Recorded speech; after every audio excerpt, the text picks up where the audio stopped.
जो आस्तिक हैं भगवान को मानते हैं और जो नास्तिक हैं भगवान को नहीं मानते, दोनों के लिए ही एक रोचक किस्सा। It stimulates our lateral thinking. यह हमारी पाश्चात्य सोच को जगाता है। यह सुंदर दृष्टांत डॉक्टर वाइन डायर की पुस्तक योर सीक्रेट सेल्फ से है। एक माँ की कोख में दो बच्चे थे। एक ने दूसरे से पूछा, क्या तुम डिलीवरी के बाद के जीवन में विश्वास रखते हो? दूसरे ने उत्तर दिया, क्यों नहीं, बिल्कुल, डिलीवरी के पश्चात कुछ तो होना ही है। शायद हम आने वाले आगे के समय के लिए यहाँ अपने आप को तैयार कर रहे हैं। बकवास, पहले ने कहा। डिलीवरी के बाद कोई जीवन नहीं है। बाहर कोई जीवन होगा? किस प्रकार का जीवन होगा? इस पर दूसरा बोला कि मुझे अधिक तो नहीं पता, पर शायद यहाँ से ज़्यादा रोशनी व उजाला होगा।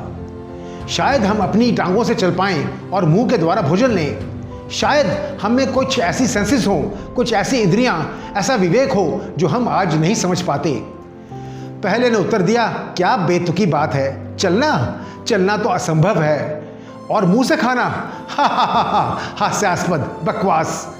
Today the umbilical cord supplies us nutrition and everything we need. आज हमें गर्भनाल सभी आवश्यकता की चीज़ें व पोषण पहुंचाती है, पर यह अम्बिलिकल कॉर्ड इतनी छोटी है कि डिलीवरी के बाद जीवन दिखता नहीं। मुझे नहीं लगता कि जीवन है आगे। दूसरे ने जोर दिया, नहीं, मैं समझता हूं कि कुछ है, कुछ तो है जो शायद यहां से अलग हो। हमें अम्बिलिकल कॉर्ड की शायद ज़रूरत ही ना पड़े। पहला मानने को तैयार ना था।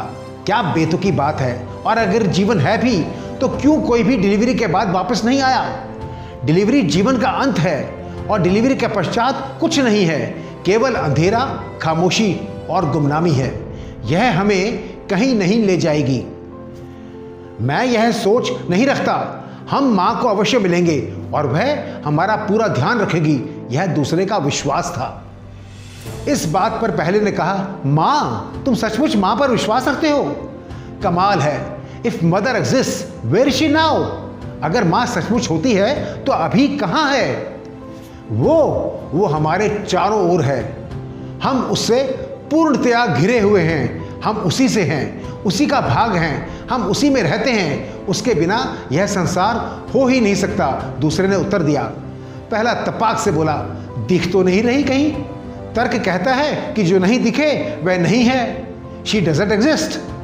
इस बात पर दूसरे ने गहराई से कहा कि कभी कभी जब हम शांत होते हैं और पूर्णतया ध्यान केंद्रित करके सुने तो उसकी उपस्थिति को समझ सकते हैं। उसकी ऊपर से आई प्यार भरी आवाज़ को हम अपने अंदर सुन सकते हैं। शायद यह भगवान की अवधारणा की सबसे सटीक व्याख्या थी।